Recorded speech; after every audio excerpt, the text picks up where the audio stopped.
This time on Poll Hub, we're talking Botox. Now, if you're a big fan of, say, the Real Housewives of Passaic, you probably think of it as a favorite cosmetic procedure of ladies and men of a certain age and income. But Botox and other cosmetic procedures are far more common among far different age ranges than you may think. We're going to talk about that. And then we're talking legal weed. Now, marijuana has been legalized in most of America, but have we gone too far too fast?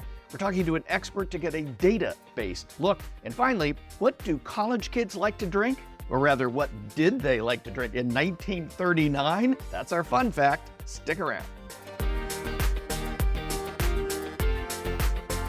And hi, everybody. Welcome to Poll Hub. I'm JD Dapper. I'm Mary Griffith. I'm Athen Hollis. And I'm Hunter Petro.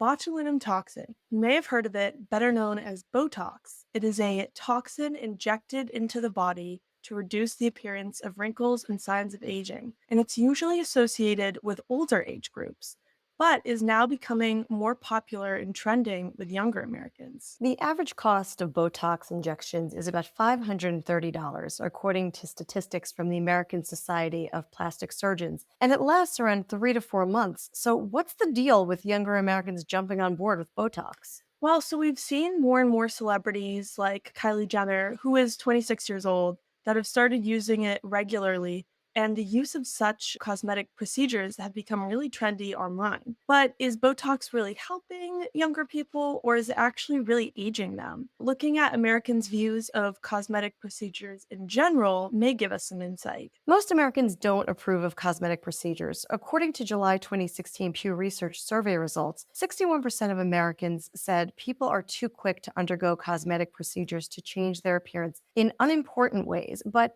36% said cosmetic procedures are understandable. Yeah, but how many Americans are really getting these procedures? So according to that same Pew Research survey, 3 in 10 Americans have had at least one cosmetic procedure, and that includes Botox. And 58% know a close friend or a family member who has had one or more cosmetic procedure. But definitely when you're looking at it, there's a gender gap with the procedures. Yeah, according to Pew, some 38% of women and 24% of men say they have had one or more of the 6 procedures asked about in the survey, including elective cosmetic surgery, cosmetic dental procedures, injections, laser eye surgery, hair replacement surgery, and to prevent having children. Okay, so cosmetic procedures like Botox are more popular than you think, but definitely not everyone can afford them. 4 in 10 Americans with family incomes of $150,000 or higher, 39%, have had at least one of these procedures, and only 26% among those with family incomes under $30,000 annually can say the same. Yeah, and there's also an age gap in those who get it as well. So 40% of those 65 and older have had at least one of these procedures. And this is compared with 19% among adults 18 to 29.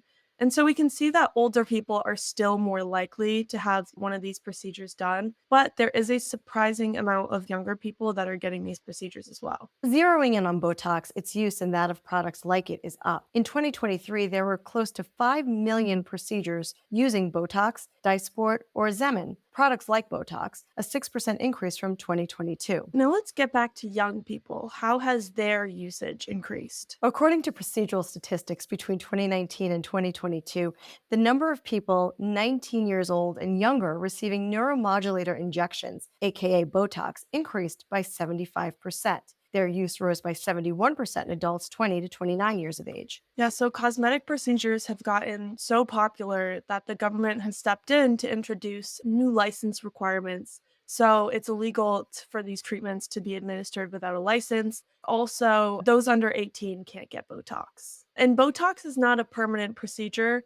So if one overdoses the dosage, the product will dissolve eventually. However, if you continue getting high doses of Botox over time, your muscles can lose their strength and permanently change your facial construction. In some cases, it can make your face look older and cause something the internet has coined as pillow face. That's when your face gains a puffy appearance from the overuse of fillers. According to the American Academy of Facial Plastic and Reconstructive Surgery, plastic surgeons report a 58% increase in booking of cosmetic treatments in 2022. 3/4 of plastic surgeons surveyed also said that they saw an increase in the number of patients under the age of 30. Okay, So let's break this down. More people are getting cosmetic procedures like Botox, and more young people are becoming part of this group. And Botox can cause facial changes over prolonged use, even aging the face in some cases. What happens to young people who start using Botox as young as 18? In 20 to 30 years, will we see cases of permanent facial changes due to misuse of cosmetic procedures like Botox? Even some expert plastic surgeons are worried about what the effects will be on young people in the decades to come. So, Ethan, what do you think about younger people experimenting with cosmetic procedures and the dangers of it? I think it's really interesting. It seems to be going in and out of style every few years. And like I mentioned Kylie Jenner earlier, there has been trends of getting like lip filler and facial Botox. And then every few years, celebrities getting it dissolved. And that's becoming a big trend, is getting it dissolved because they've gotten so much that their face now looks like that pillow face where it doesn't look natural anymore. And they're as young as me getting it. And to me, I see the danger in terms of even just perception. You know, how young people your age, to me, that's quite young, really are growing into and learning more about themselves. And I think that there is a danger, not just in terms of the physical appearance, but there's also a danger in terms of the mental and emotional aspect as well. So it'll be interesting to see in terms of what additional regulations, if any, come about and where the trends go in the future. Something that's changed a lot over the last couple of decades in America is how we deal with marijuana. For decades, it was treated as the same level of dangerous drug as heroin or cocaine, and that's really changed a lot, especially in the last decade. It has been 12 years since the first states, which were Washington and Colorado, legalized recreational marijuana. Since then, 38 states, the District of Columbia, some territories have legalized it for medical usage. 24 of those states, including DC, it is legal to purchase marijuana or use it for recreational use. Now, a February 2024 Pew Research poll found that 74% of Americans live in a state where marijuana is legal. So a big majority of Americans live in states where weed is legal either for recreational or medical or both. And 79% of Americans live in a county with at least one cannabis dispensary. Now, of course, this is in the news because Joe Biden passed or ordered, I guess, the DEA to certify marijuana as a less dangerous drug. So it's, as we've mentioned, it's been class 1 up there with heroin and cocaine. They want to change the classification to reflect, I guess the reality of what's going on in America with how people are feeling about it. It still has to be approved by the Office of Management and Budget, the OMB, and administrative judge. Public comments, there may be some legal challenges, but that does seem to be the direction that we're moving. Yeah, and as legalization tends to increase, usage has become much more normalized. But just how normal? So YouGov found in April of 2024 that 56% of Americans have tried marijuana at least once in their life. That number is up 11% since 2019. That's almost a 10% increase in 5 years. And amongst those people who smoke within the last year, 35% say they use weed daily. So who is using marijuana and just how often? According to a 2022 National Survey on Drug Use and Health released by the U.S. Department of Health and Human Services, they found that marijuana was the most used illicit drug amongst people aged 12 and older. And age matters here, because in August of 2023, Gallup found that usage was highest amongst the age group of 18 to 34-year-olds, with 29% currently using. That's 3 times more likely than adults aged 55 and older. And another Gallup poll from this past year shows that those under 50 are 2 times as likely as those 65 and older to be regular cannabis users. That's a 12% to a 6%. And income and education seems to be an issue that affects this and matters here too. In April of 2024, Gallup found the highest rates amongst people with a household income less than $24,000 annually. That's a 16% usage. Or a high school education or less, which was about a 13%. And one of the other things these polls show is, so it's widespread. Marijuana seems to be kind of normalized now, but there's still a big concern. 75% of Americans, nearly 75%, in a July 2023 Gallup poll said they're concerned about the effects that marijuana will have on specifically young adult and teen users. As you just said, Hunter, that's the biggest group that's using. So this is something we wanted to talk about. We have talked about legalization in the past, especially around New York's very troubled rollout. We did a segment on that. But this is a bigger thing now because of what the Biden administration wants to do in terms of reclassification and how widespread it is. So we wanted to bring in somebody who knows way more about this than we do. Our Lorraine Collins is the Associate Dean for Research at the School of Public Health and Health Professions at UB, University of Buffalo. And she is the director of the Center for Cannabis and Cannabinoid Research. You got a lot of titles. Lorraine, thanks for joining us. My pleasure. It's always interesting to hear all these statistics, and I look forward to maybe providing some evidence or illuminating thoughts about what's going on. Let me start with what is going on. We see the highest rates of usage among the youngest Americans. I don't think it's a surprise to people over 65 who maybe never experienced it, or maybe they were experienced a little in the 60s and forgot about it. But is there a health concern, because that is what a lot of Americans are worried about? Is there a legitimate health concern? So first, let's start with the fact that cannabis is a very complicated drug.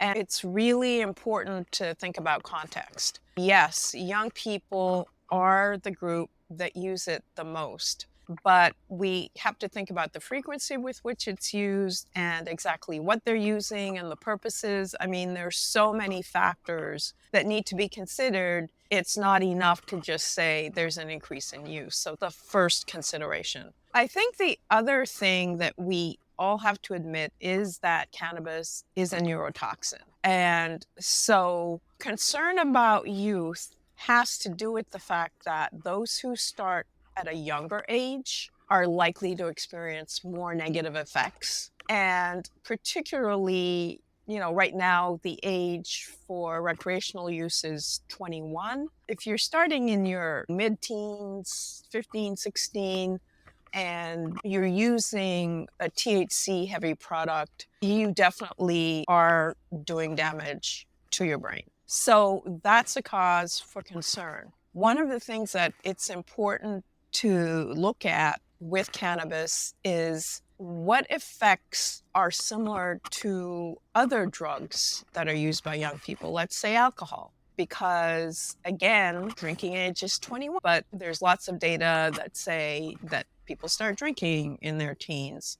That also is a neurotoxin. One of the things that we've come to do is to highlight issues around cannabis when in fact we should look very broadly at use of the typical drugs that have negative effects. I mean, alcohol and cannabis are both very popular, but they're also both drugs that we can say can do harm to young adults and adolescents for sure. Yeah, so obviously we found age group, that 18 to 34 age group is the most likely to use marijuana, as Jay just pointed out. What do you think drives the higher usage amongst the younger adults? Oh, wow. Lots of factors there. I mean, one of the things is just access. To the extent that we have access to cannabis, whether it be for medical or recreational use, then it becomes more available to young people. And so access is important. One of the other things that we see is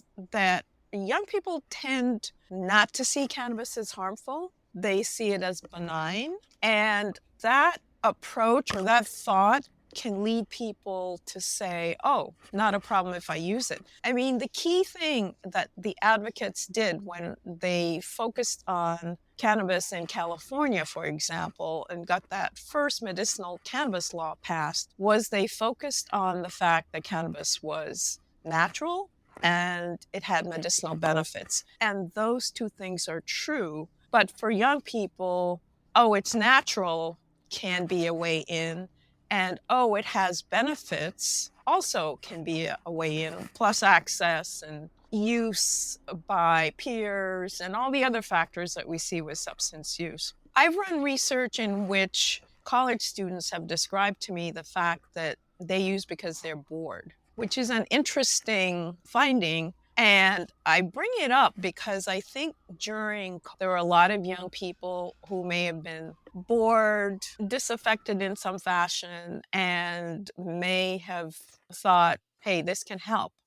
And for some people, it can relieve anxiety. It can change consciousness in ways that they want. So there are a lot of contributors to the use, but I do think access is something that we really need to think about. Have we gotten ahead of our skis? It does seem like it's a fairly rapid change since Colorado and Washington kind of got a start on this. But you're talking about the fact that young people don't think it's dangerous or have any dangers at all. And you're talking about research that I don't think a lot of people necessarily know about. I mean, do we even have enough research? Have we gotten out? Are we too far too fast? Okay, we're not too far too fast. If you think about how cannabis even became a Schedule 1 drug, that happened in the 30s, and it really was pushed in part by a racist agenda that wanted to link this drug from Mexico, hence the use of the Spanish term marijuana,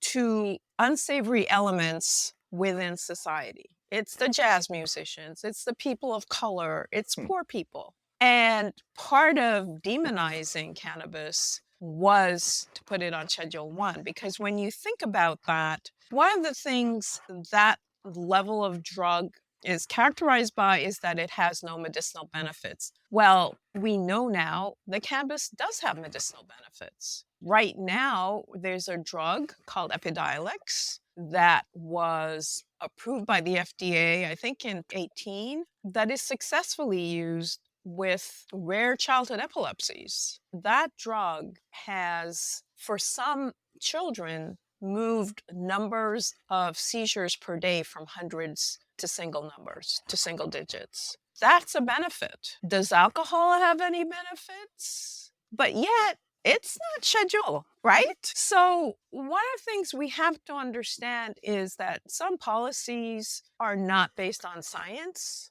They're based on political agendas. They're based, I think in this case, partly on demonizing a drug and linking it to unsavory, quote, unsavory elements in society. And that's what got us here. But if I were in charge of the DEA and I looked to science, I might be able to make a better case for putting alcohol as Schedule 1 than for putting cannabis.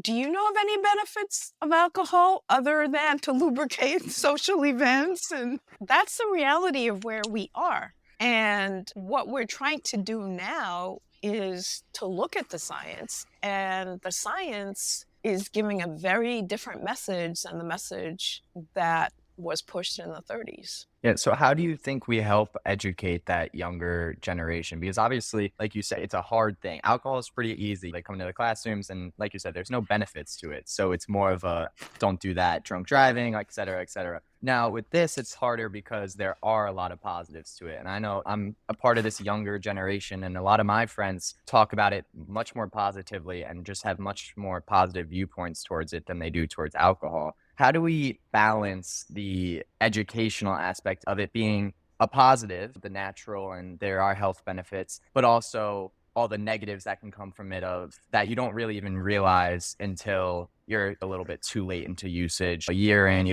then you're starting to notice the brain stuff. How do you balance the pros and the cons and the educational aspect of this, and to make sure that the younger generation isn't abusing this drug? So moderation is key. And unfortunately, the notion is it's either go, no go. So it's either use whatever, whenever, or abstain. And the moderation message is a tough message because it means that you have to understand the drug and that you have to monitor maybe effects in your own life. And we are not good in this country at putting forward messages that help people to moderate, whatever the drug is. So Canada has a federal law that allows cannabis, unlike the US, where we've got 50 states kind of all over the place. And one of the messages that they started with is start low, go slow. And the idea there is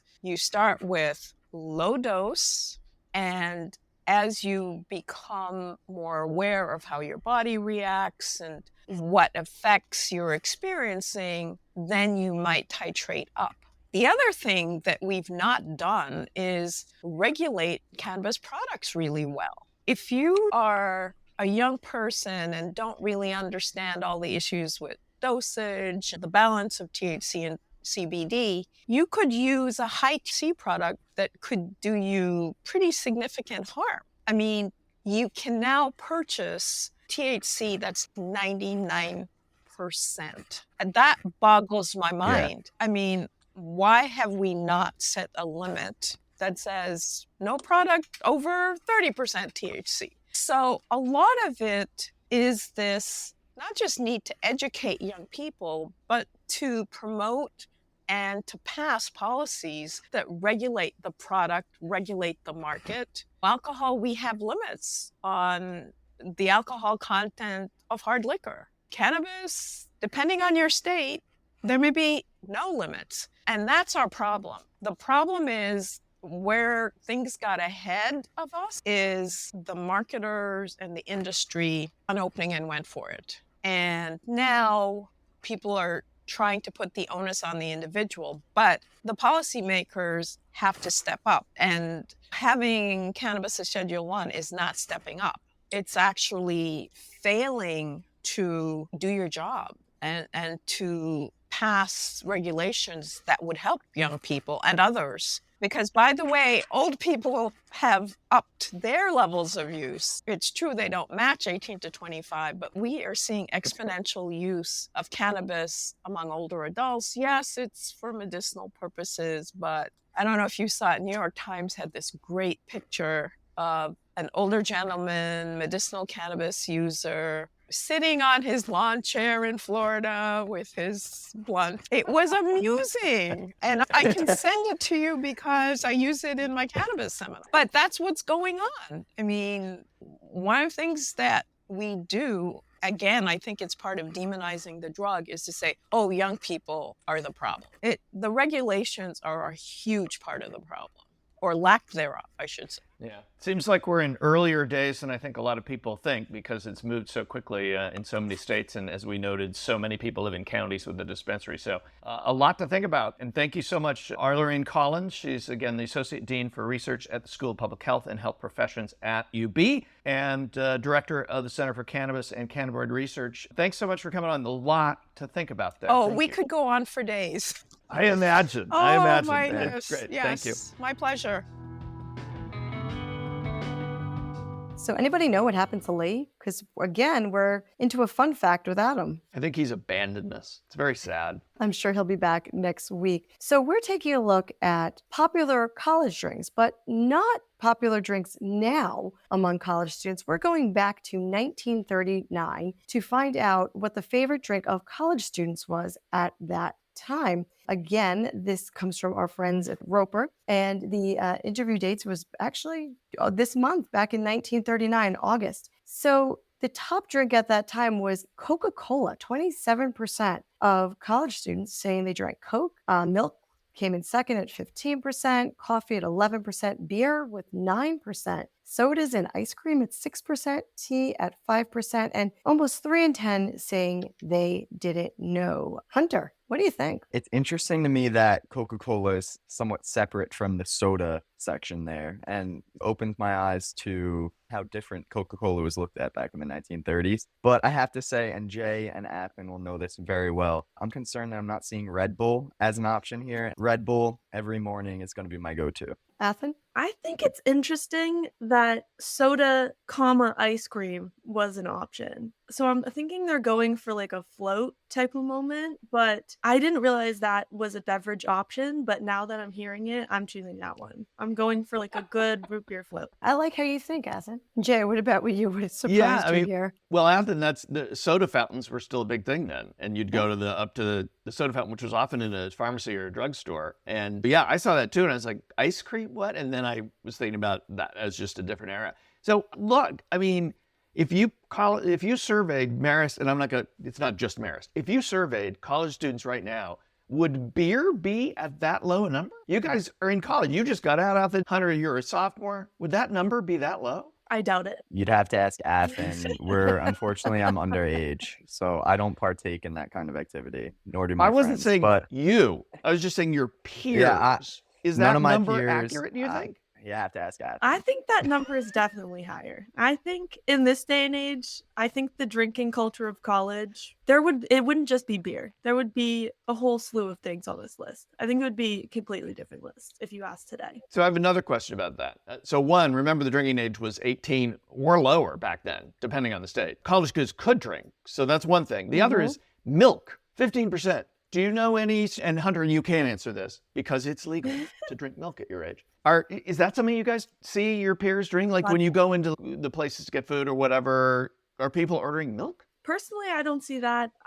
For me, milk makes me gag. Like I can't drink it. I don't see anybody I know doing it, but Yeah, I personally, my friends usually don't drink milk. The ones that I will come close to drinking milk are usually the ones that go to the gym and like to be big and bulk and all of that. And they usually just rely on protein drinks, which are just milky. But no, straight milk, I think I would probably call my friends maniacs if I caught them drinking straight milk. So, Hunter, I know that you took the fifth on this question, but I was a little bit surprised that beer came in so low because it was 6 years following the end of Prohibition. So I sort of thought like, okay, everybody's drinking something.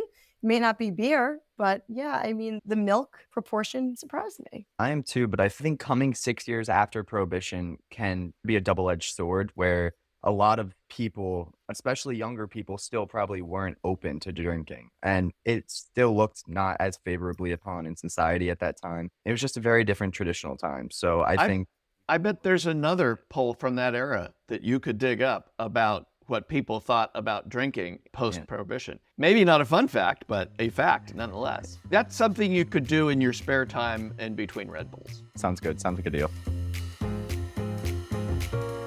That'll do it for Poll Hub this week. Poll Hub is produced by the Marist Poll at Marist College in Poughkeepsie, New York. Mary Griffith is our executive producer. Casey Schaff is our production supervisor. The Poll Hub team includes Athen Hollis, Delaney Hayes, and Hunter Petro. If you enjoy Poll Hub, consider telling a friend about us. If you'd like to learn more about polling and survey science, check out the Marist Poll Academy, our free online learning portal.